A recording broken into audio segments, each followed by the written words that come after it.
Obese teen tied to a fence with too fat to marry until the virgin giant Apache found her. The dust swirls on a lonely frontier street. A church bell tolls. Townsfolk jeer as a girl, shamed and bound to the rails, lowers her head in silence. Then thundering hooves. A towering Apache warrior halts, his shadow falling across the crowd. With one slash of his knife, he cuts her free, wrapping her in his blanket while whispers ripple through the town. But this rescue is only the beginning. A secret deed, hidden by her late mother, holds the key to land every rancher and the railroad. Will kill to control. Soldiers tighten their grip, a father betrays his own blood, and a man sworn to peace must decide if justice can be won without violence. Lanterns flicker, jail keys rattle, and the meadow spring becomes a battlefield for mercy, faith, and love.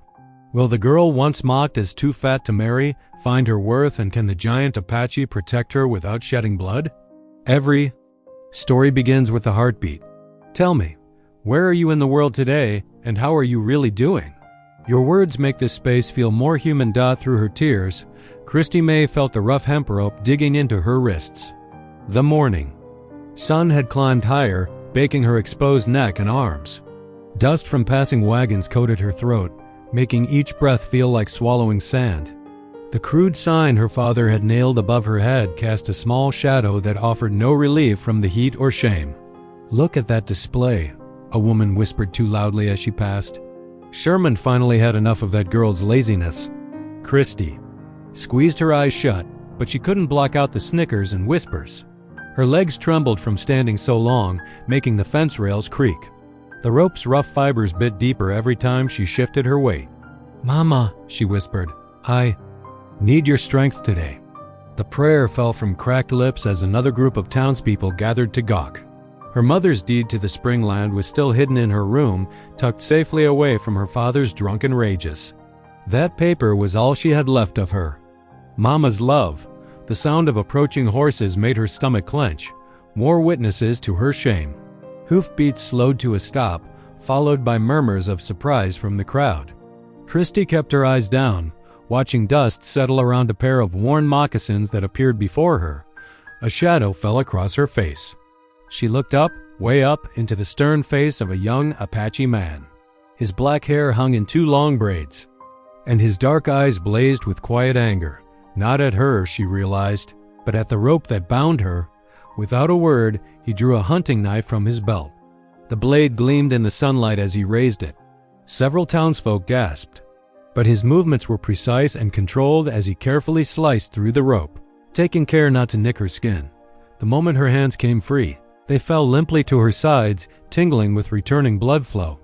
Her legs buckled slightly, but the stranger's strong hand steadied her elbow. In one fluid motion, he unslung a woven blanket from his shoulder and draped it around her with gentle dignity. "This is not justice," he said, his voice deep and clear, enough to carry to the muttering crowd. "This is cruelty." Heat rushed to Christy's cheeks, but for the first time that day, it wasn't from shame. The blanket smelled of wood smoke and horses, wrapping her in unexpected comfort. She clutched it close, finally able to hide the tears that wouldn't stop falling. "Now see here," Bart Wilson, the general store owner, stepped forward with his hands on his hips. "This ain't any business of yours, Indian. That there's Sherman's girl, and he can discipline her as he sees fit." The tall Apache turned slowly to face him. Though he made no threatening moves, something in his bearing made Bart take a step back. "My name is Nanton," he said evenly, "and no father worthy of the name treats his child this way." A few other riders, both Apache and white, had dismounted and now stood watching. The town sheriff was conspicuously absent, as he often was when Sherman's drinking led to trouble. Christy's legs were shaking badly now. Nanton must have noticed, because he gestured to a wooden bench outside the general store. "Sit," he said softly. "Rest." She didn't need to be told twice. Her knees nearly gave out as she sank onto the rough boards. The blanket's weight across her shoulders felt like armor against the stares of the townspeople. "Somebody ought to fetch Sherman," a voice called from the crowd. "I reckon somebody ought to fetch the sheriff instead," another answered. Nanton remained standing beside the bench, his presence like a shield between Christy and the curious onlookers. He said nothing more, but his silent vigilance spoke volumes. Minutes passed. The crowd began to thin as people remembered their own business. A few cast guilty looks back at the girl they'd been laughing at just moments before. The sun climbed higher, but Christy barely noticed the heat now, protected by the blanket and the tall shadow beside her. Her wrists were red and raw where the rope had cut them. Without a word, Nanton produced a small clay pot from his saddlebag. He knelt beside the bench and gestured questioningly at her hands. Christy hesitated only a moment before extending her wrists. His fingers were calloused but gentle as he spread a cooling salve over the rope burns. The medicine smelled of herbs and summer grass.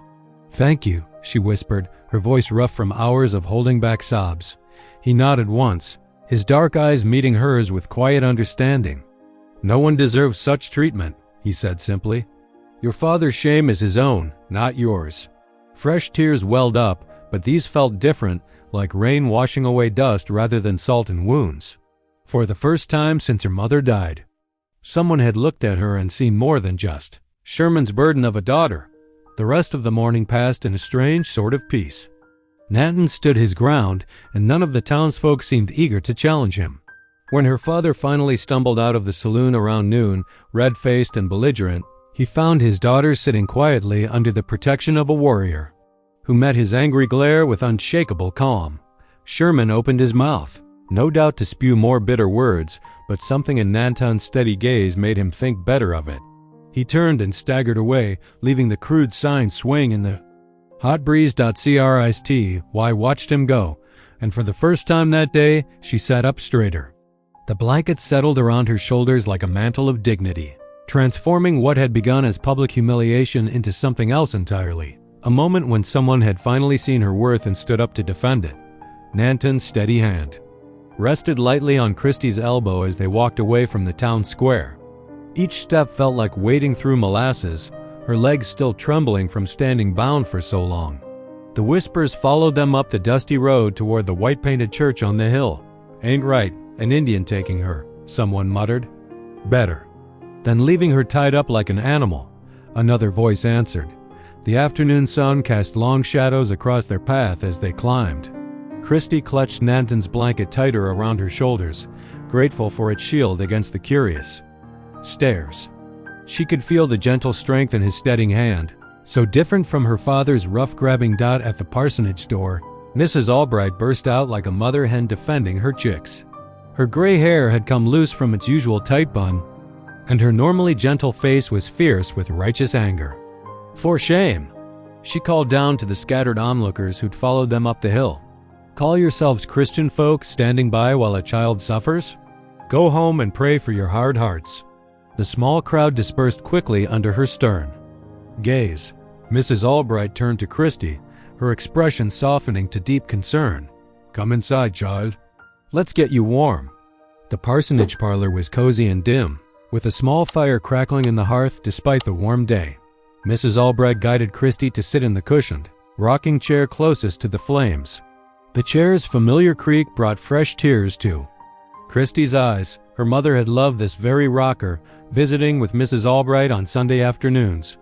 "Your wrists, dear Lord," Mrs. Albright murmured, gently examining the rope burns. "Let me fetch my salve." "I have treated them," Nanton spoke quietly from where he stood near the door. "With medicine of my people." Mrs. Albright nodded, studying him with thoughtful eyes. "Thank you for helping her, but why? You didn't know her?" Nanton's deep voice was steady and clear. "I could not ride past such cruelty without action. The strong must protect those who cannot protect themselves. This is the way of honor." Christy's heart squeezed at his words. She wanted to thank him properly, but couldn't seem to lift her eyes from the floor. Shame still sat heavy in her chest, though the worst of the humiliation had faded under his protection. "Soup first," Mrs. Albright declared, bustling to the kitchen. "Then we'll sort out what's to be done." The rich smell of beef broth soon filled the parlor. Mrs. Albright pressed a warm bowl into Christy's hands, then offered another to Nanton. He accepted with a graceful nod but remained standing, his tall frame making the parlor ceiling seem lower. As the sun sank toward the horizon, painting the parlor walls in amber light, Preacher Albright returned from his circuit riding. His wife quickly explained the situation in fierce whispers. The preacher's weathered face grew grave as he listened. "You'll stay here tonight, Christy," Mrs. Albright announced firmly. "The guest room is already made up." "I couldn't impose," Christy began, but Mrs. Albright waved away her protest. "Nonsense. You're staying, and that's final." Through the parsonage's thin walls, they could hear raised voices from the saloon down in town. Christy's father's angry shouts carried clearly in the evening air. "That savage stole my daughter. Gonna teach him a lesson about interfering with a white man's business." Nathan's expression didn't change, but his shoulders tensed slightly. "I will sleep outside tonight," he said quietly, "to ensure no harm comes to the parsonage or its guests." "You can't stay out in the cold?" Christy protested, finally finding her voice. It was the first time she'd spoken directly to him, and her cheeks flushed as their eyes met. His gaze was gentle. "I have known colder nights. Rest easy." As darkness fell, Mrs. Albright showed Christy to the guest room. The bed was soft, piled with patchwork quilts that smelled of lavender. But sleep proved elusive. Christy lay awake, listening to the night. Sounds through the partially open window, cricket song, the distant piano from the saloon, and something else. A low melodic humming drifted up from below her window. The tune was unlike anything she'd heard before, rising and falling like wind through canyon walls. It was Nanton, she realized, singing quietly in his own language. Though she couldn't understand the words, the song wrapped around her like a second blanket, soothing and protective. Tears slid silently down her cheeks, but they weren't tears of shame this time. For the first time since her mother's death, someone had looked at her and seen more than just Sherman's awkward, heavy daughter. Nanton had seen someone worth protecting, worth singing over in the cold night. The Apache prayer song continued, weaving through the darkness like a thread of gold. Christy's breathing slowly steadied to match its gentle rhythm. Outside, Nanton sat with his back against the parsonage wall, rifle across his knees, eyes alert for any threat from town. But his voice never faltered in the ancient melody, keeping watch over more than just physical safety. Down in the saloon, glasses clinked and angry voices plotted, but they seemed distant and unimportant now. Here in the parsonage guest room, wrapped in quilts and watched over by a warrior's song, Christy felt the first stirrings of something she'd almost forgotten: dignity. Dawn crept over the hills, painting the parsonage windows with soft golden light. Christy stirred in the unfamiliar bed as birdsong filtered through the curtains. The aroma of cinnamon spice porridge wafted up from the kitchen below, reminding her of peaceful mornings with her mother. She sat up slowly, touching the rope burns on her wrists. The Apache medicine Nanton had applied had eased the worst of the sting. A gentle knock at the door made her start. "Christy? I've brought you something clean to wear, dear." Mrs. Albright's voice was warm and motherly. The door opened to reveal the preacher's wife holding a simple blue cotton dress. The fabric was well worn but carefully mended, its color as fresh as summer sky. "It was my daughter Sarah's before she married and moved to Kansas City," Mrs. Albright explained, laying the dress across the foot of the bed. "Should fit you just fine."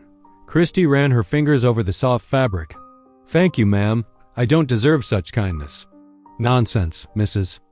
Albright said firmly. "Every child of God deserves kindness. Now wash up and come down for breakfast. That young man of yours insisted you eat properly before facing whatever comes today." Christy's cheeks warmed at the words "your young man," but she couldn't deny the flutter in her heart at knowing Nanton was still there, still concerned for her welfare. The dress fit better than anything she'd worn in years. Her father had stopped buying her new clothes when she outgrew the usual sizes, leaving her in patched and stretched hand-me-downs. This blue dress, though simple, made her feel almost pretty. Downstairs, she found Preacher Albright at the table, with his Bible open beside his plate.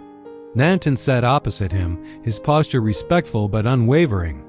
Mrs. Albright bustled between them with bowls of steaming porridge. "Sit, child," the preacher said kindly. "We have much to discuss before." A commotion outside cut him short. Heavy boots thundered up the parsonage steps, and angry voices filled the morning air. Christy's father's voice rang out above the others. "Sherman, get out here, girl. Time to come home." Nanton rose smoothly to his feet, moving to stand between Christy and the door. The preacher closed his Bible with a sigh and went to the porch. Through the window, Christy could see at least 8 ranch hands crowded in the yard, several with rifles slung across their backs. "Now, Bruce," the preacher addressed her father calmly, "let's discuss this reasonably." "Ain't nothing to discuss." Bruce Sherman spat. "That savage kidnapped my daughter. Lucky we don't string him up." The ranch hands muttered agreement, hands tightening on their weapons. Nanton remained motionless in the doorway, his presence like a mountain, immovable and silent. "Look at him, protecting his prize pig," one of the hands called out, triggering cruel laughter. "Reckon even Indians got peculiar tastes." Christy felt the familiar shame rising, but something else rose with it, anger. These men had watched her tied to that fence yesterday, laughing just the same. But Nanton hadn't laughed. Nanton had seen her humanity when they'd forgotten their own. "Nobody kidnapped anyone," Preacher Albright's voice cut through the taunts. "The young man simply showed Christian charity where others showed none. But if you're all so concerned with proper procedure, we'll hold a town meeting tonight. Air all grievances in a civilized manner. Tonight?" Bruce Sherman's face reddened. "You expect me to wait?" "Yes," the preacher said firmly. "I expect you to wait. Unless you'd prefer I telegraph the marshal about yesterday's events?" The threat of law enforcement cooled some of the hotheads in the yard. After more grumbling and a few final threats, the ranch hands began drifting away. Bruce Sherman jabbed a finger toward the parsonage. "This ain't over," he growled. "That girl's my property till she's 18. Nanton's quiet voice carried clearly. In the morning air, "No human being is property." The words seemed to strike Bruce Sherman like physical blows. He opened his mouth, closed it, then stormed away toward the saloon. Inside, Christy's hands trembled as she gripped her porridge spoon. But mixed with her fear was a strange new feeling, pride in Nanton's quiet strength, in the way he'd stood firm without raising a fist or voice. The day passed slowly, with Mrs. Albright keeping Christy busy helping in the kitchen while Preacher Albright made rounds in town, trying to calm tempers before the evening meeting.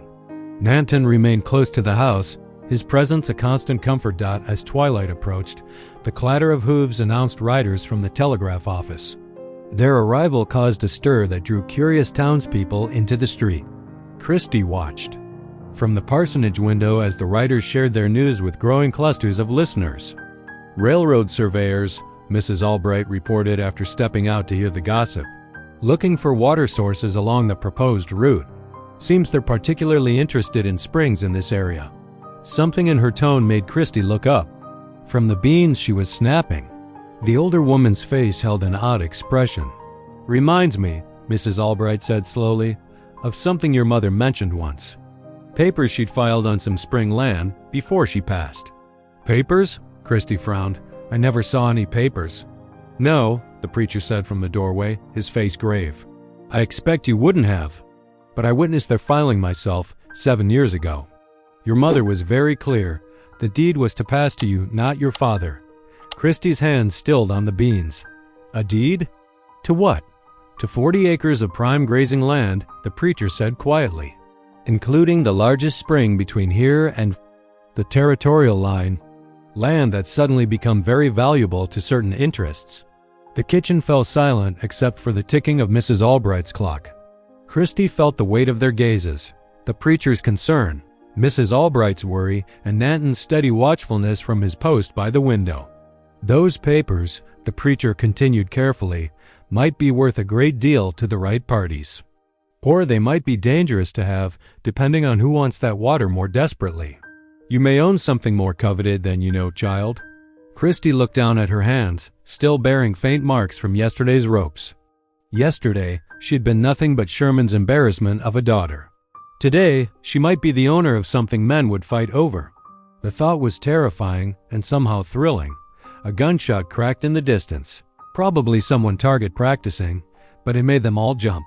The sun was sinking toward the horizon, painting the kitchen walls blood red. Soon, the town meeting would begin, and Christy would have to face her father and the gathered ranchers again.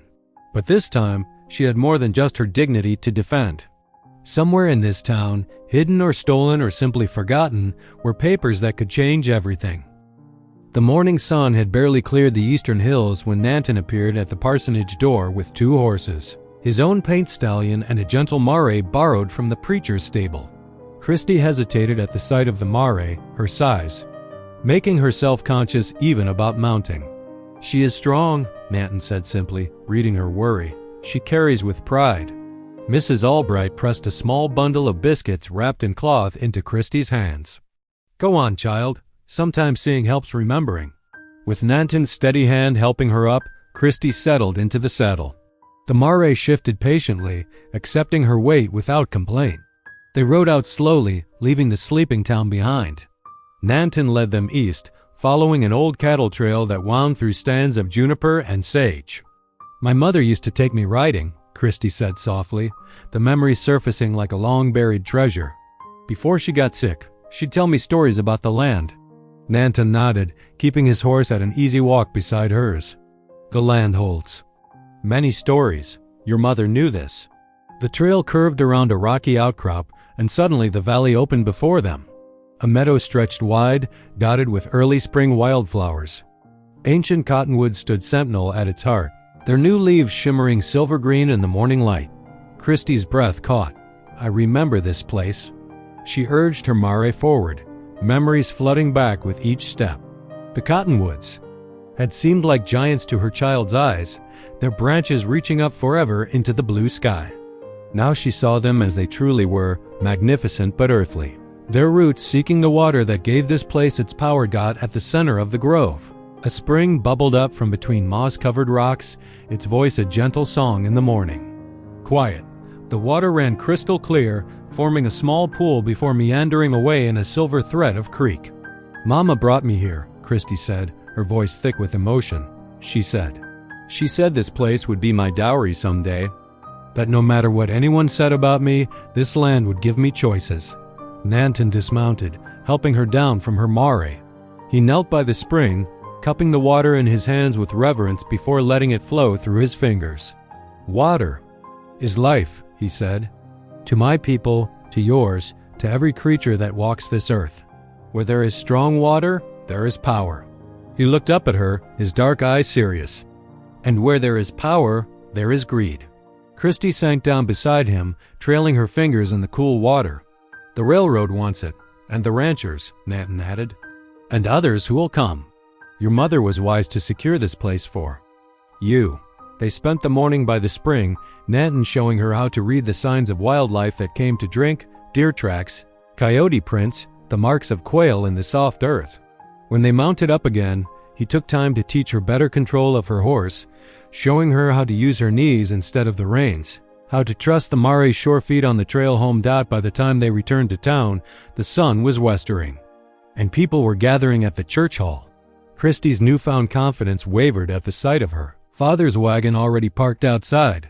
The meeting began as soon as Preacher Albright lit the hanging lamps. The church hall filled quickly, with ranchers, townspeople, and a few railroad men who'd ridden in that afternoon. Christy sat near the front with Mrs. Albright, while Nanton stood quietly by the wall, his presence drawing suspicious glares from some of the cowboys. Bruce Sherman wasted no time making his case. He stood, whiskey-ruddy but steady enough, and faced the crowd. "That spring's been Sherman water since I homesteaded," he declared. "Part of my range, part of my property. And if there's any paper says different, it ain't worth the ink it's printed with. Girl's too simple to hold land. Needs a man's guidance." Angry mutters rippled through the crowd, some agreeing, some opposed. Christy felt herself shrinking under the weight of stares until Nanton's quiet voice cut through the noise. "The land was claimed properly," he said, stepping forward, "by a mother who knew her daughter's worth better than those who mock her. Christy May deserves her inheritance. You got no say here." Bruce Sherman snarled, but Preacher Albright raised his hand for silence. "Actually," the preacher said, "I have something to say on this matter." He looked around the hall, meeting eyes. Firmly, 7 years ago, I witnessed Sarah Sherman file a legal deed to that spring and 40 acres surrounding it.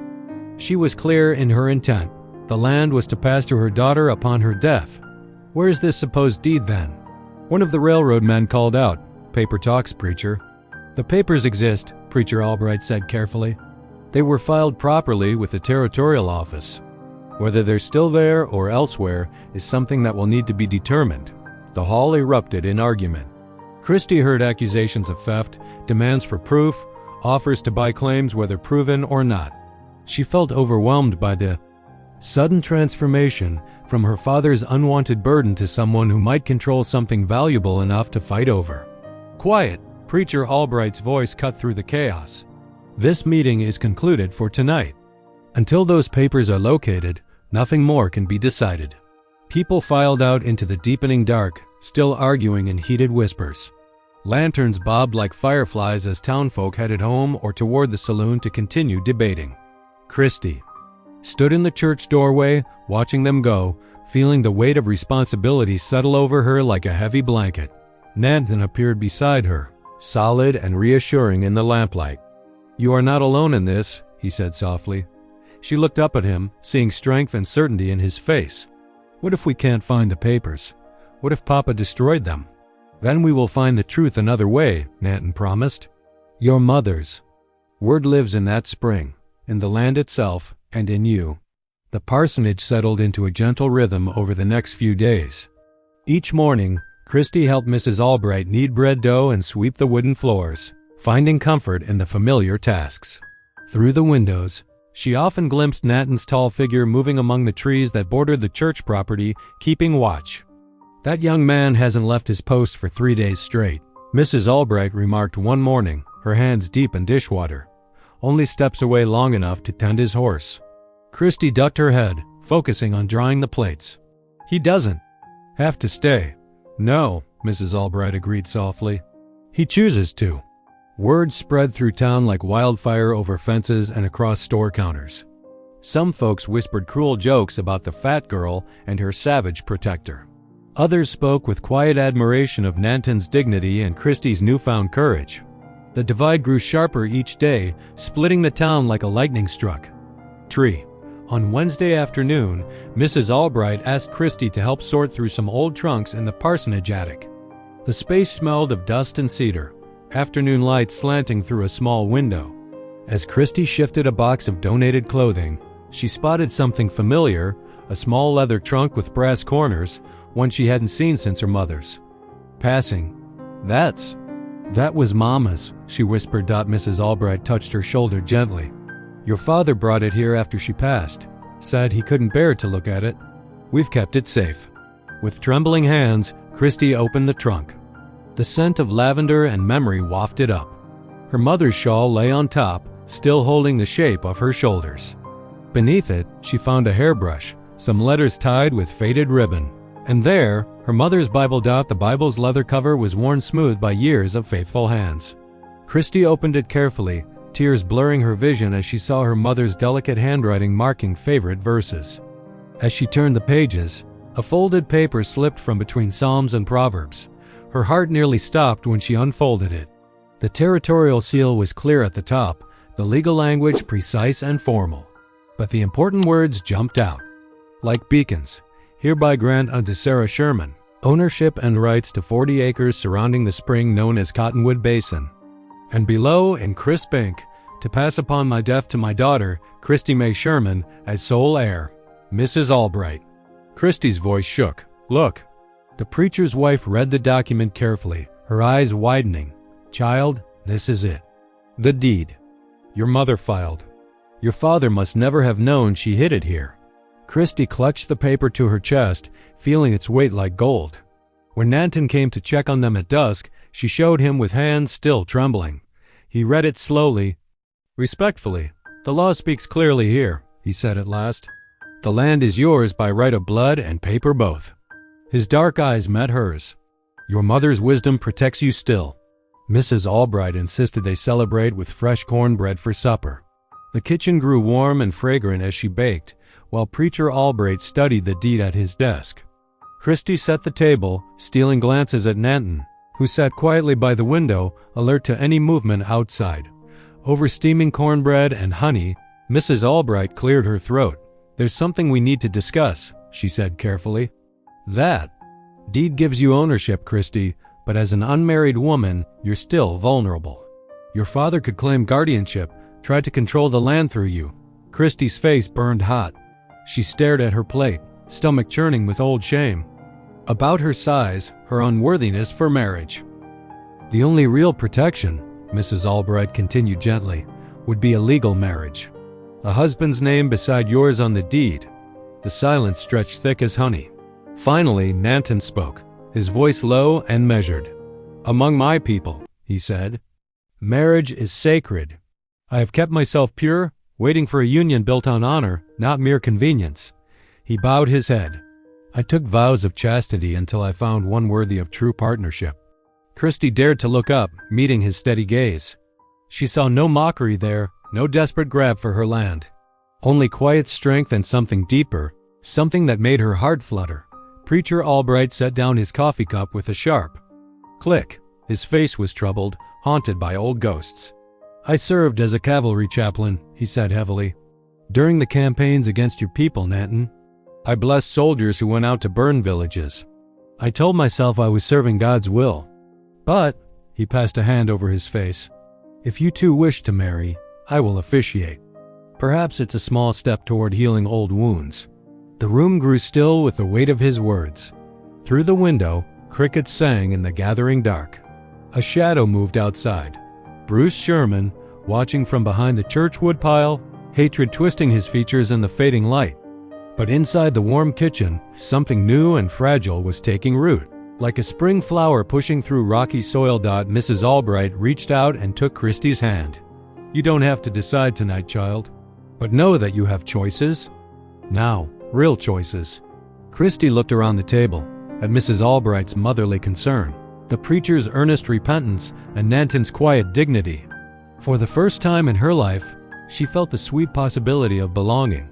Morning dawn clear and bright, the air crisp with early autumn freshness. Christy tucked her mother's precious deed carefully into her dress pocket, her fingers lingering on the worn paper that meant so much. Nanton waited by the parsonage gate with 2 horses, his own bay stallion and a gentle paint mare borrowed from the preacher's stable. "The paint knows these hills," Nanton said, helping Christy mount. "She will carry you safely."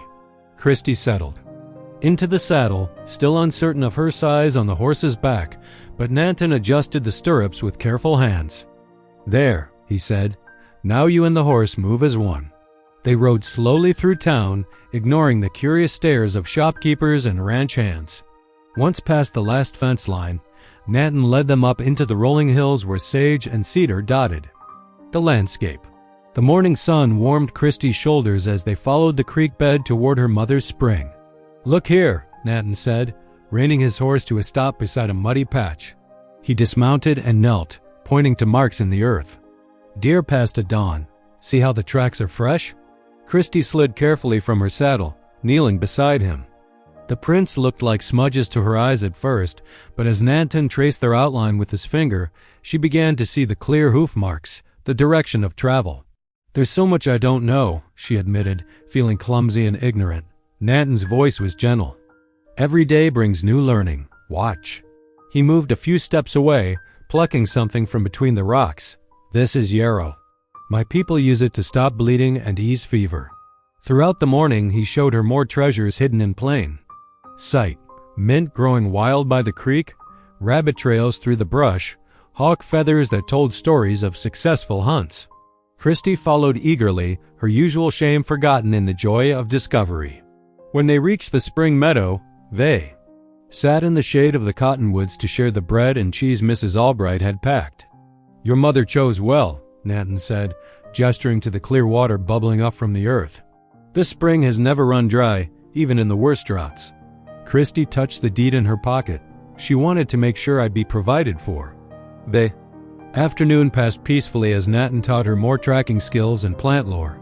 Though Christy stumbled sometimes, dropping herbs or misidentifying tracks, Nanton's patience never wavered.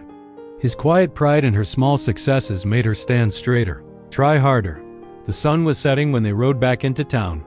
Christy noticed something odd right away. Too many horses tied up outside the parsonage, lantern lights spilling from every window. Her heart jumped with alarm until she saw Mrs. Albright waiting on the porch, beaming. "Come in, come in." The preacher's wife called. "We've been waiting." Inside, Christy stopped short. The parlor had been transformed. Fresh-cut wildflowers filled every jar and vase. Lanterns cast a warm glow over familiar faces. The baker's wife who sometimes slipped her extra rolls. The seamstress who had mended her dresses without charging. The elderly couple who shared their garden vegetables. A dozen friendly souls who had shown her small kindnesses over the years. "Mrs. Albright?" Christy whispered, overwhelmed. The older woman squeezed her hand. Every bride deserves a proper wedding day, even a quiet one. Before Christy could protest, she was whisked upstairs. Mrs. Albright had laid out a simple calico dress in soft blue, freshly pressed. While helping Christy change, she explained how she'd spent the day gathering those townspeople who had shown support, arranging a small celebration. "But I'm not ready," Christy protested weakly, even as Mrs. Albright wove wildflowers into her hair. "Child, love doesn't wait for perfect moments. It creates them." Downstairs, Nanton stood with the preacher, wearing a clean white shirt borrowed from a neighbor. His face was solemn, but his eyes shone when Christy descended the stairs, crowned with flowers. Someone began playing a hymn on the parlor piano. Preacher Albright cleared his throat, opened his Bible. The small gathering drew close as he spoke of love's patience, love's kindness. When it came time for the vows, Nanton's strong hands held Christy's trembling ones. "I choose you," he said in his deep, clear voice. "Before Creator and community, I choose you as my wife." Tears spilled down Christy's cheeks as she repeated the words. For the first time in her life, she felt truly seen, truly wanted. Not for her land or what she could provide, but for herself. After the ceremony, Mrs. Albright served a wedding supper of chicken and dumplings. The small group shared stories and laughter. Someone started another hymn, and soon the parlor filled with joyful singing. Christy sat beside her new husband, their shoulders touching, as lantern light danced across happy faces. Amazing grace. How sweet the sound, the voices rose together, that saved a wretch like me. When the last guest had gone home, Mrs. Albright showed Christy to the guest room. "Sleep well, dear heart," she said, hugging her close. Christy changed into her nightgown, heart pounding with equal parts joy and nervousness. Through the door, she heard Nanton settling onto his blanket in the hallway, maintaining his protective vigil even now. His soft humming of an Apache prayer song drifted through the wood, familiar and comforting. But across town in the saloon, other sounds broke the peaceful night. Bruce Sherman's drunken voice rose above the clinking glasses. "She ain't got no right," he slurred, pounding his fist on the bar. "That land's mine by rights." In a dark corner, a well-dressed stranger in a railroad agent's coat listened carefully, making notes in a small book. The agent's smile was sharp as he signaled for another round of drinks, his mind already turning over plans for securing the valuable spring water. One way or another, the morning after their wedding dawned heavy with clouds gathering on the horizon. Christy braided her hair while watching Nanton saddle their horses through the parsonage window. Her stomach churned at the thought of facing her father, but she knew it had to be done. "Are you certain about this?" Mrs. Albright asked, pressing a bundle of cornbread and dried apple slices into Christy's hands. "Ma always said feud's poison." "The soul," Christy replied, tucking the food into her saddlebag. "I have to try making peace, even if he won't accept it." The ride to her father's shack took them past familiar landmarks, the crooked fence post where she used to watch meadowlarks, the lightning-struck oak where she'd hidden from his rages. Nanton rode close beside her, his presence steady and protective. The shack looked smaller than she remembered. Empty bottles littered the yard, glinting dully in the morning light. A thin stream of smoke rose from the chimney, telling them Bruce Sherman was home. "Stay behind me," Nanton said quietly as they dismounted. Before they reached the door, it burst open. Bruce Sherman stumbled onto the porch, his face flushed with drink despite the early hour. In his trembling hand, he clutched a revolver. "So? The savage brings my wayward daughter home," he sneered, waving the gun carelessly. "Come to beg forgiveness, girl?" Christy's voice shook but held firm. "No, Pa. I came hoping we could make peace. I'm married now, proper and legal." "Legal?" He spat into the dirt. "You ain't but 16. That ain't legal age to marry without a father's blessing, and I sure ain't gave it." Christy took a step forward, but Nathan's gentle hand on her arm held her back. Her father's words stung, but worse was the naked hatred in his eyes. "You're nothing but a traitor," Bruce continued, his voice rising. "Throwing in with Injuns and preachers against your own blood. You tied me to a fence." Christy's control cracked. "You shamed me in front of the whole town. Should have beat more sense into you when I had the chance." The crunch of approaching hoofbeats interrupted his tirade. A well-dressed man rode up, his horse's tag gleaming with railroad company brass. Christy recognized him as the agent who'd been asking questions around town. "Mr. Sherman," the agent called out smoothly, dismounting. "I see I've arrived at an interesting moment." Bruce lowered his revolver slightly. "Carter, didn't expect you so early. Time is money, as they say." Carter pulled papers from his coat. "Speaking of which, I have those documents we discussed. Quite generous terms, I might add." Christy watched her father's face change, greed replacing rage. The agent spread papers on a barrel, pointing to figures with a manicured finger. "All you need do is secure the spring property," Carter said. "The company will handle any complications that arise from the girl's situation." "What complications?" Christy demanded. Carter's smile didn't reach his eyes.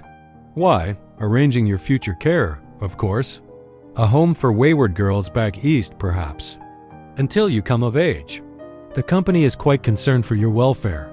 Horror dawned as Christy understood. Her father meant to sell not just the spring, but her freedom. She would be shipped away, locked up until they could steal her inheritance. "You can't do this," she whispered. "Can't I?" Bruce grabbed the papers, scrawling his signature. "You're my daughter, and I say you need looking after. Carter here says the Army's already been notified. They'll sort out this mess proper." Nathan's hand tightened on Christy's arm as she lurched forward in fury. "The spring is mine," she cried. "Ma left it to me." "A child can't own property," Carter said smoothly. "Your father is merely acting in your best interests." "Come on," Nathan murmured in her ear. "We must go. Now." Christy allowed him to lead her back to the horses, her father's mocking laughter following them. They rode hard back to town, pain and betrayal burning in her chest. The preacher was waiting. At the parsonage gate, his face grave. "I've had word from Fort Grant," he said without preamble. "A cavalry detachment has been requested to maintain order during railroad negotiations. They could arrive within days." Christy slid from her saddle, legs trembling. "They mean to take everything, the spring, my freedom, my marriage." "The law is on your side," the preacher insisted. "Your mother's deed is legal and binding. But we must act carefully now. The Army won't look kindly on resistance. Then how do we fight?" Christy asked. Nanton helped her up the parsonage steps. "Not with weapons," he said firmly. "With truth. With witness. My people learned that force against force brings only more pain. We must show them your right to the land and my right to be your husband." Inside, Mrs. Albright had coffee waiting. Christy cupped a warm mug in shaking hands while Nanton and the preacher discussed options.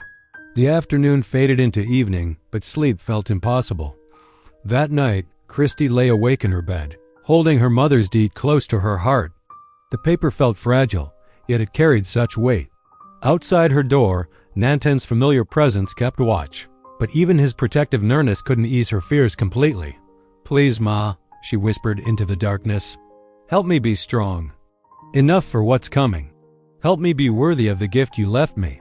The night stretched long before her, filled with prayers and silent tears as she waited for dawn and whatever it might bring. 2 mornings after their confrontation at the shack, Christy woke to the rhythmic thunder of hoofbeats. Through the parsonage window, she watched a column of dust rising from the main street.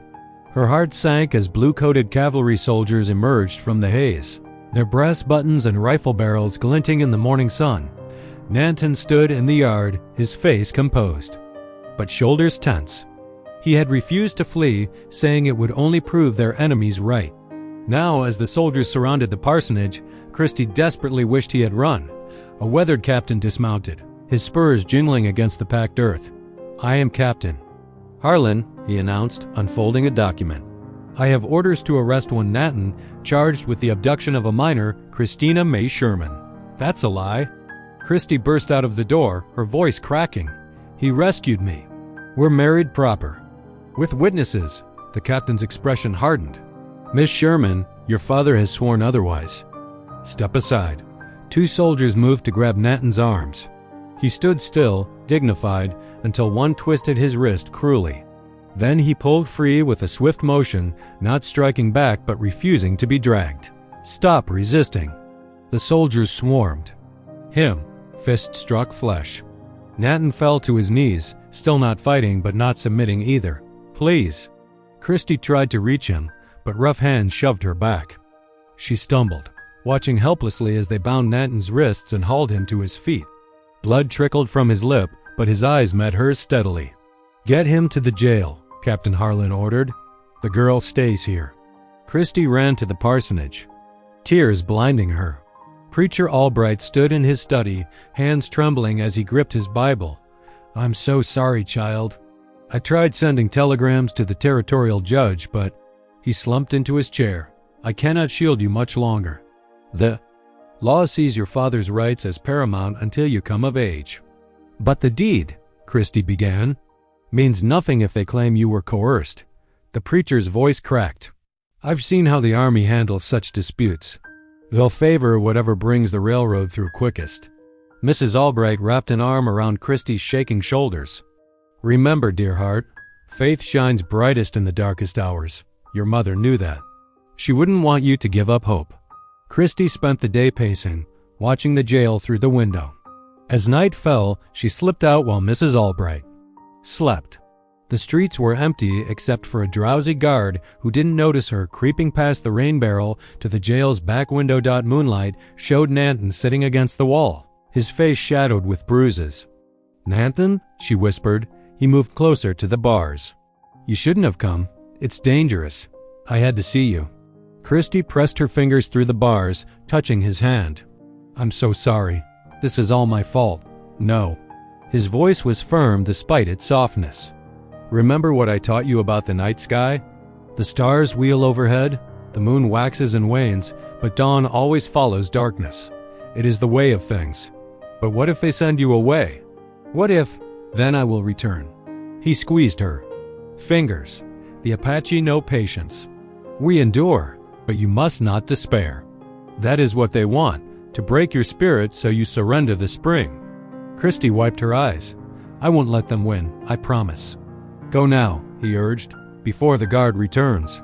She crept back to the parsonage, slipping into her bed as the first hints of gray touched the eastern sky. Only then did she allow her tears to flow freely, muffling her sobs in the pillow. But as she cried, something hardened inside her. A core of steel forming around her heart. Morning brought more bitter news. The telegraph operator told anyone who would listen that the railroad had filed papers claiming emergency rights to the spring. They would seize it within days, backed by Army authority. Christy stood at the parsonage window, watching townsfolk hurry past, whispering and pointing. Her tears had dried. In their place was a fierce resolve that would have surprised anyone who had dismissed her as just a fat, frightened girl. "Your mother's strength is in you," Mrs. Albright said softly, coming to stand beside her. "I see it growing stronger every day." Christy touched the deed in her pocket, feeling the worn paper. That carried so much weight. "Ma didn't give up," she said. "Neither will I." The sun climbed higher, promising another scorching day. But Christy barely noticed the heat. Her mind was already racing, planning what she must do next to save both her land and the man who had shown her what true dignity meant. The morning sun beat down mercilessly as Christy walked the dusty streets of town. Her cotton dress clung to her back with sweat, but determination drove her forward. She had to find someone, anyone, who would stand with them against the railroad's plans. "Ma'am?" She approached a shopkeeper's wife sweeping her porch. The woman hurried inside, the door closing with a sharp snap. At the general store, men turned their backs. The butcher suddenly became very busy with his cleaver. By midday, her throat was parched from pleading. "Please," she had said again and again. "The spring belongs to all of us. If the railroad takes it," but fear had sealed their lips. Everyone knew the railroad's power, how it could strangle a town by moving the tracks elsewhere, taking jobs. and prosperity with them. Near the edge of town, Christy paused by a humble cabin. A woman hung washing while three small children played in the dust. Widow Sarah, folks called her, since her husband died in last year's cattle raid. The widow looked up as Christy approached, her weathered face kind but weary. "I heard about your trouble," Sarah said, offering Christy a dipper of water. "That spring's been keeping my garden alive. Without it, I don't know how I'll feed my little ones." Christy's heart lifted. "Then you understand? The railroad won't care about gardens or children. They'll fence it all off for their water tower." Sarah's hands twisted in her apron. "I ain't brave like you, girl, but—" She straightened her shoulders. "I reckon some things matter more than being scared. Count me as your witness if it helps." "It does," Christy whispered. "More than you know." Hope renewed, she headed toward the blacksmith's shop. The rhythmic clang of hammer on anvil drew her forward. Inside the dim workshop, the smith's massive form bent over his work, sparks flying. "Mr. Thompson?" Her voice quavered. He looked up, squinting. "Ain't you that girl who married the Apache fella?" "Yes, sir. Heard they locked him up." The blacksmith spat into his cooling barrel. "Ain't right, that? Railroad's been pushing folks around too long. Offering fancy prices for land, then dropping the hammer when folks won't sell." Christy stepped closer. "Would you help us? Stand witness that our marriage was proper, that the spring is rightfully mine?" The blacksmith studied her for a long moment. "Railroad man came by yesterday. Wanted me to sign a paper saying your man kidnapped you." He grinned suddenly. "Told him where he could put that paper. Count me in, girl." About time somebody stood up to them vultures. By late afternoon, Christy's feet ached, but her heart was lighter. 2 allies might not seem much, but it was 2 more than she'd had that morning. Still, time was running out. As she walked back toward the parsonage, a plan began forming in her mind. The sun was setting when she slipped inside. Preacher Albright sat alone in his study, staring at nothing. His face was drawn with some inner torment. "Sir," she ventured, "I need your help." He looked up, eyes haunted. "I cannot sleep, child. Cannot pray. The weight of my sins." His voice broke. "What sins? Before I came here, I was a chaplain, 7th Cavalry." His hands shook as he reached for his Bible. "I rode with them when they drove Nanton's people from their homeland.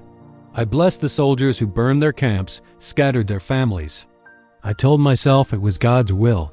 Christy stood very still, shock coursing through her. "I see their faces in my dreams." The preacher's voice cracked. "Women carrying children through the snow, old ones who couldn't keep up. I prayed over their bodies, but my prayers were ashes." Tears ran down his weathered cheeks. "I have sought forgiveness for so long." Christy moved closer, her own pain forgotten in the face of his anguish. "Then help us now," she said softly. "Help me free Nanton. Show that your repentance is real." He looked up, hope flickering in his tired eyes. "How?" She told him her plan. His face paled, but he nodded. "Yes, it is time to choose a different path." They spent the evening gathering what they needed: dark lanterns, iron tools, rope. Mrs. Albright packed bread and dried meat, knowing they would need to flee quickly. As midnight approached, clouds rolled in, hiding the stars. "The guard changes at midnight," the preacher whispered as they crept through the shadows. "The new man always takes a few minutes to check the horses first." Christy's heart hammered as they reached the jail's back door. The preacher's hands trembled as he fitted the borrowed key into the lock.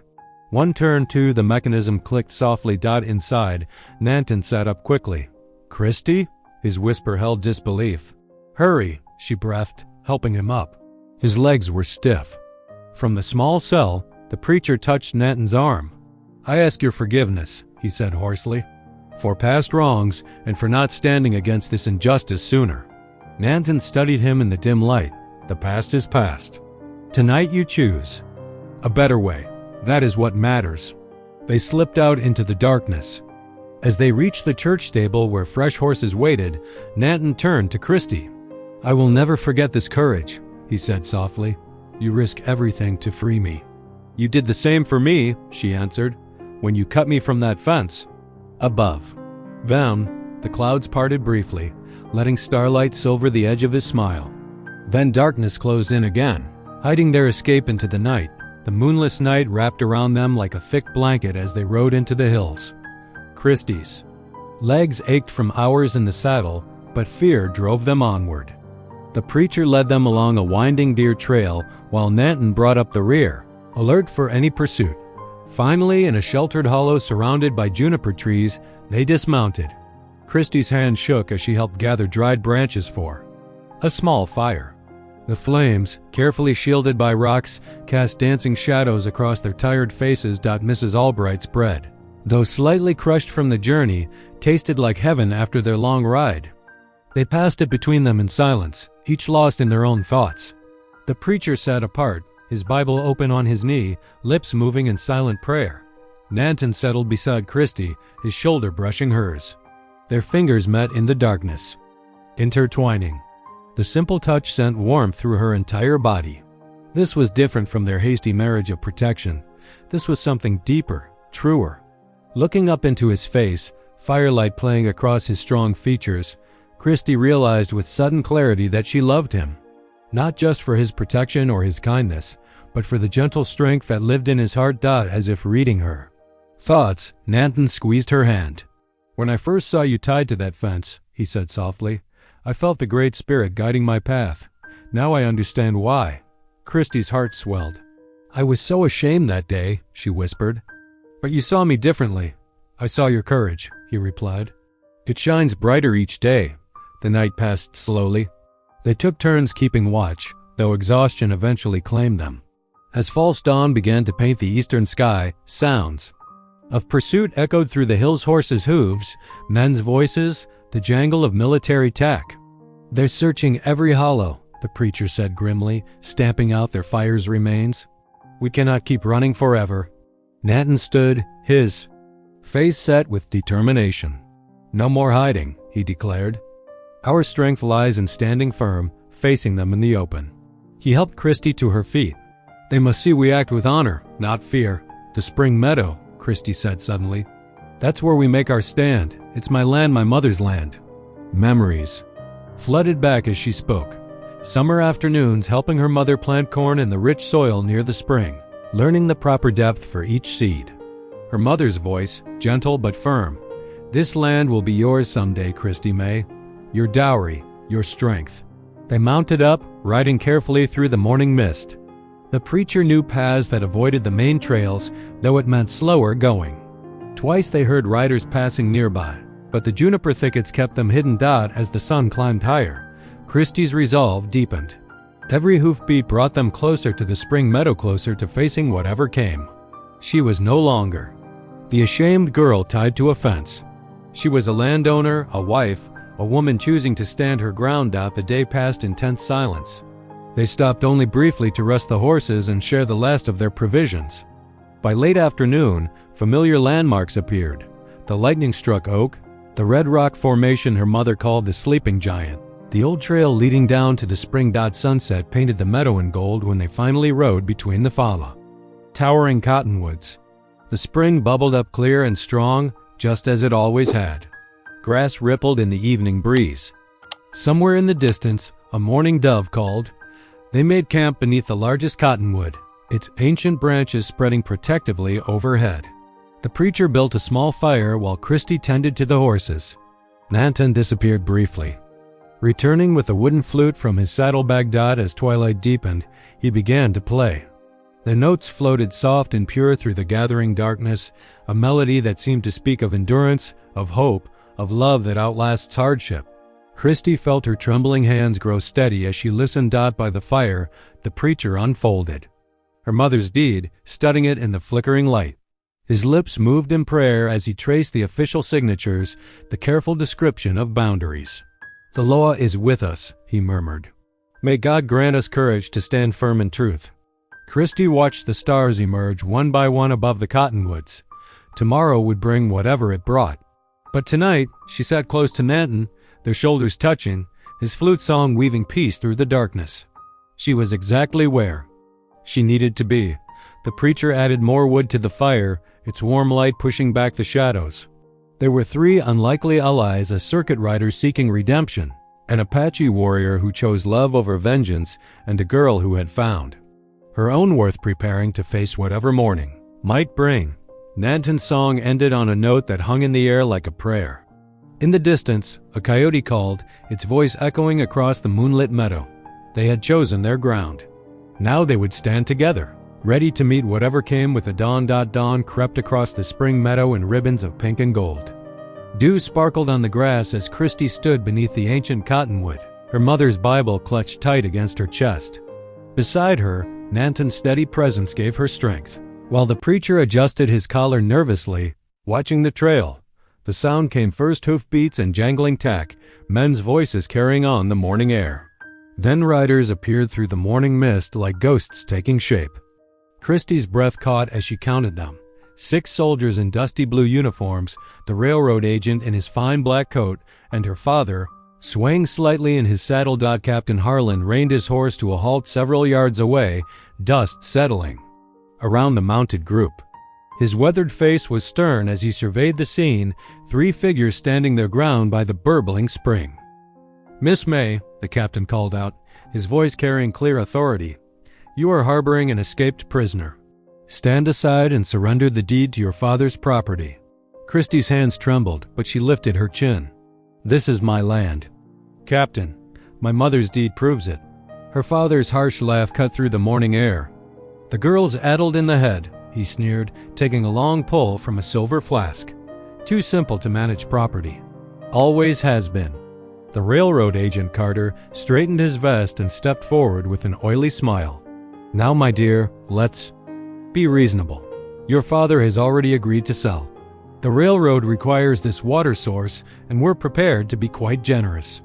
"It's not his to sell," Christy said, her voice growing stronger. She held up her mother's Bible, the deed visible between its worn pages. "My mother filed this claim years ago, leaving it to me. The land is mine by law." The soldiers shifted uncomfortably in their saddles, exchanging glances. Captain Harlan frowned, clearly troubled by this new information. Carter's smile vanished. "Hand over those papers, girl." He strode forward, hand outstretched to snatch the Bible. Nanton moved like a shadow, placing himself between Christy and the railroad man. Carter stumbled back, his face twisting with fury. The soldiers' hands moved to their weapons. Then Nanton did something unexpected. Slowly, deliberately, he drew his hunting knife, the same blade that had cut Christy free from the fence. Every man tensed, watching. But instead of raising it, Nanton held it out, blade down, and let it fall. The knife stuck point first in the soft earth, quivering. His voice rang out across the meadow, clear and strong. "Justice is not found in blood, but in truth." The morning breeze seemed to hold its breath. Even the birds fell silent.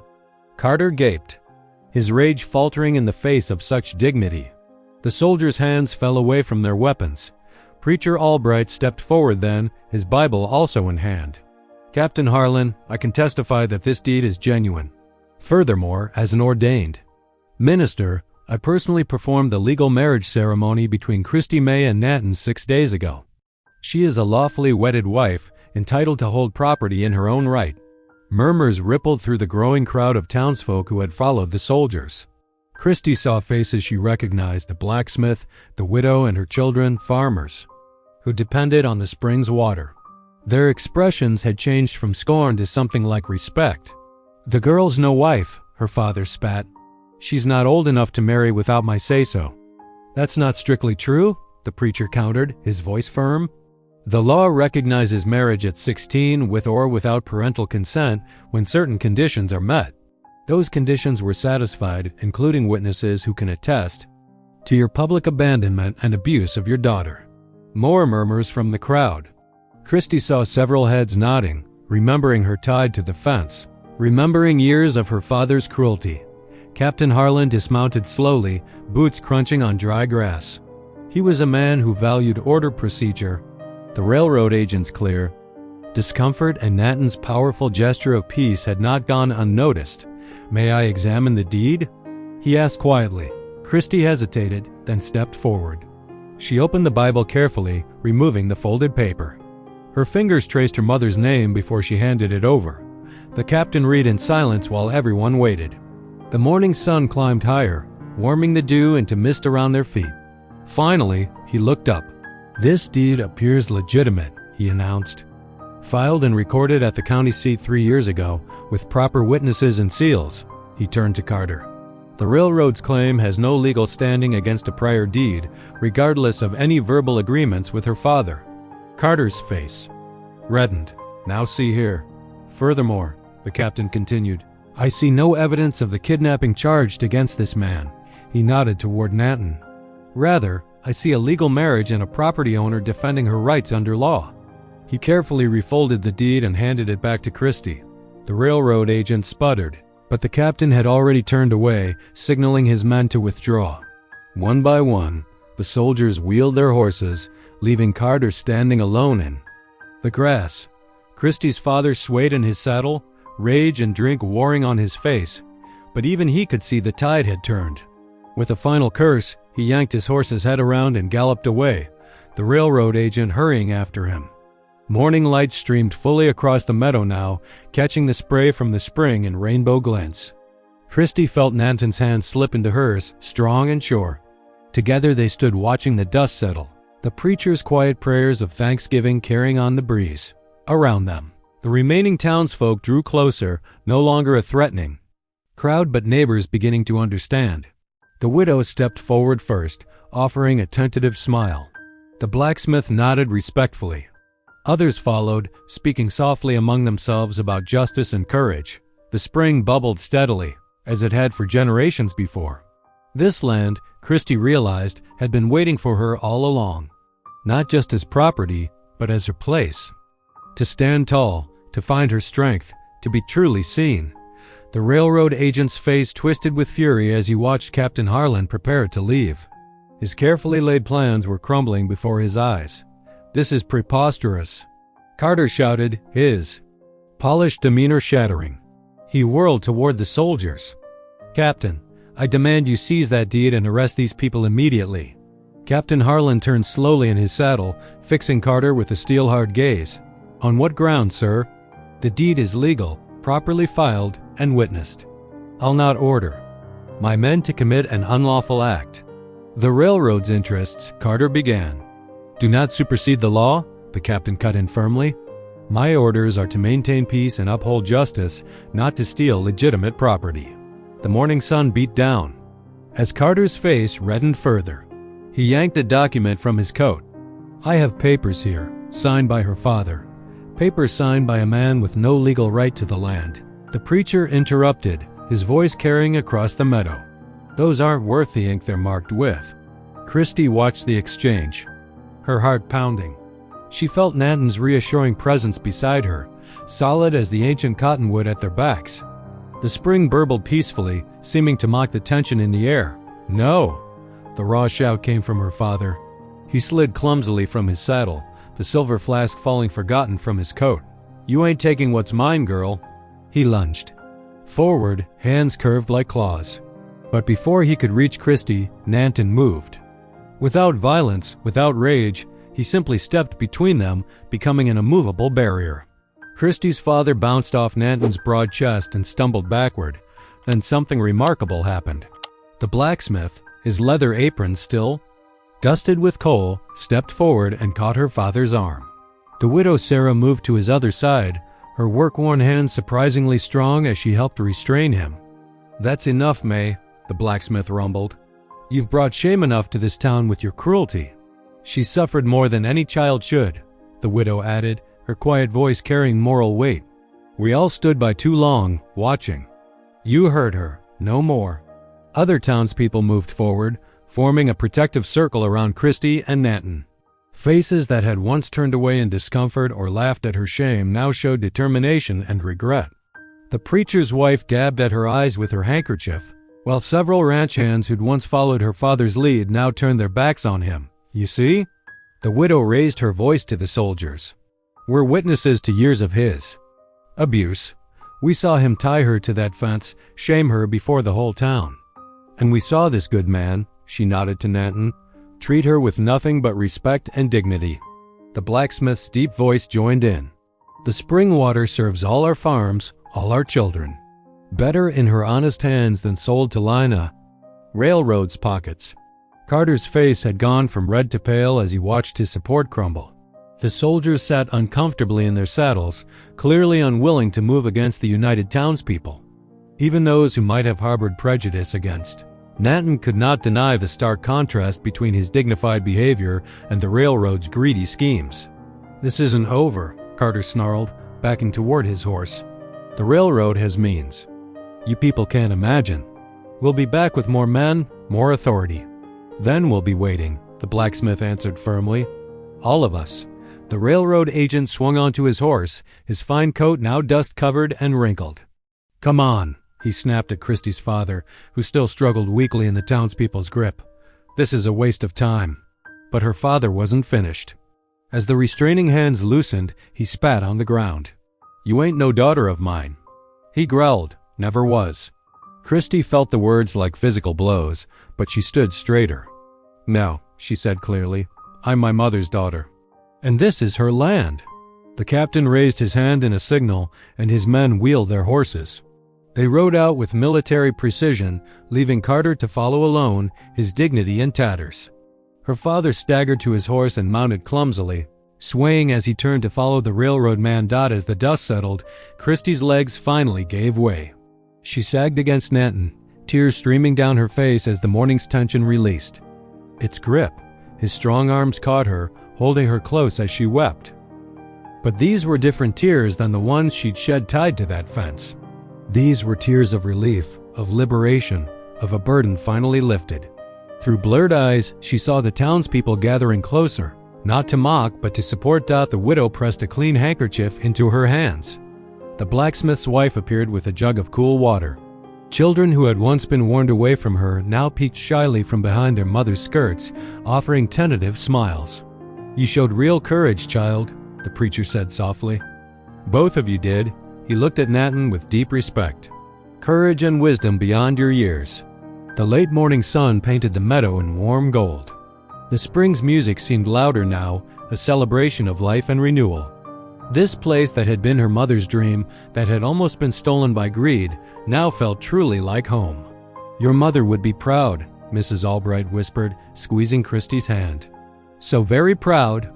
Nanton's deep voice rumbled softly against her ear. "The land knows its true guardian," he said. "As do its people now." Around them, the townsfolk nodded in agreement. Where there had been scorn, there was now respect. Where there had been laughter, there was now protection. The very air seemed to shimmer with possibility as the community gathered close, transformed by truth and mercy on that sacred ground. The evening sun cast long shadows through the parsonage windows as Mrs. Albright set extra places at the supper table. The smell of fresh bread and stew filled the cozy rooms, mingling with the sweet scent of wildflowers someone had placed in a mason jar. Christie sat quietly in the corner chair, watching as townsfolk trickled in bearing gifts. Martha Jensen arrived with a patchwork quilt tucked under her arm, her eyes downcast with shame. "I made this last winter," Martha said softly, extending the bundle. I should have spoken up when your father," her voice cracked. "I hope you can forgive us all." Christie's hands trembled as she touched the soft fabric. Her throat felt tight, unused to such kindness. Nanton's steady presence beside her gave her strength to whisper, "Thank you." More neighbors arrived. The baker's wife brought fresh loaves, still warm from the oven. The seamstress offered a bundle of calico fabric for curtains in your new home. Each gift came with quiet words of apology, of respect earned too late, but sincere. Christie struggled to accept their offerings, years of mockery making her wary. But as the evening progressed, she felt something hard within her beginning to soften, like winter ice yielding to spring warmth. At the supper table, the preacher said grace with special fervor. "Lord, we thank you for showing us truth through these two brave souls," he intoned, his voice thick with emotion. "For teaching us that dignity comes not from power, but from love." Nanton waited until the meal was nearly finished before speaking. His deep voice carried clearly across the table. "We will build our home by the spring," he announced. "A place of peace where all may drink freely." He turned to the preacher. "Will you come to bless it when it is done?" The preacher's eyes glistened. "Nothing would honor me more," he replied. "Perhaps. Perhaps it can begin to make amends for past wrongs." "The past is washed clean," Nanton said simply, "like the spring water itself." Later, as twilight deepened into true night, Christy stepped outside with Nanton. Stars sparkled overhead, brilliant. In the clear desert sky, a cool breeze carried the scent of sage. "It doesn't seem real," Christy murmured, watching a shooting star trace silver across the darkness. "Just days ago, I thought." She couldn't finish. Nanton's quiet chuckle surprised her. "Life changes fast as wind across grass," he said, a rare smile in his voice. The sound of his laughter, so unexpected and genuine, sparked an answering giggle from Christy. "I promise you this," he said more seriously, turning to face her. "Our life will be built on honor, never shame. You will know only dignity and respect." Christy leaned against his strong arm, feeling the solid reality of him. For the first time, she truly believed her worth had nothing to do with her size or her father's cruel words. She was valued for her courage, her faith, her steadfast heart. In that moment, under the vast starlit sky, she felt truly free. Golden autumn sunlight danced through the cottonwood leaves as the new cabin stood proudly near the spring. Neighbors had come together over many days, raising walls and setting roof beams, their hammers ringing out like bells of redemption across the meadow. The rough-hewn logs now gleamed with promise, a testament to community restored. Preacher Albright raised his hands before the gathered folks, his voice carrying clear across the yard. "Lord, bless this dwelling and these two souls who have taught us the meaning of dignity." Children darted between the adults, squealing as they chased Mrs. Jensen's donated chickens. Their laughter rippled through the air like music. Inside the snug cabin, Christy moved contentedly at her new cook stove, stirring a pot of beans and humming Amazing Grace. The familiar hymn filled the space with warmth, as welcome as the lamplight glowing against the fresh scrubbed wooden walls. Her mother's Bible sat in a place of honor on the shelf, the precious deed tucked safely within dot outside. Nanton sat cross-legged by the fire pit, his Apache flute lifted to the evening sky. Sweet notes drifted upward with the wood smoke, a melody that spoke of home and peace. The sound drew Christy to the doorway, her tin lantern casting a gentle glow. She watched the light play against the silver-green cottonwood leaves, her heart full. Her father had ridden away weeks ago, leaving only bitter words behind. But those words no longer held power over her. The railroad men, too, had retreated to their eastern offices, though Christy knew they might return someday. Yet standing here, watching Nanton's strong fingers dance across the flute holes, she felt ready for whatever challenges lay ahead. Nanton lowered his flute and held out his hand. Christy stepped forward to take it, their fingers intertwining with familiar comfort. Together they walked into their cabin, the lantern light steady and true. Their home stood as more than shelter. It was a beacon of hope, proof that mercy could overcome cruelty, that justice could prevail through faith and patience. The door closed softly behind them, lamplight glowing through the windows like a welcome heart in the gathering dusk. If something in this story whispered to your spirit, stay a while. Subscribe and come back tomorrow. The next story may be the one you didn't know you needed.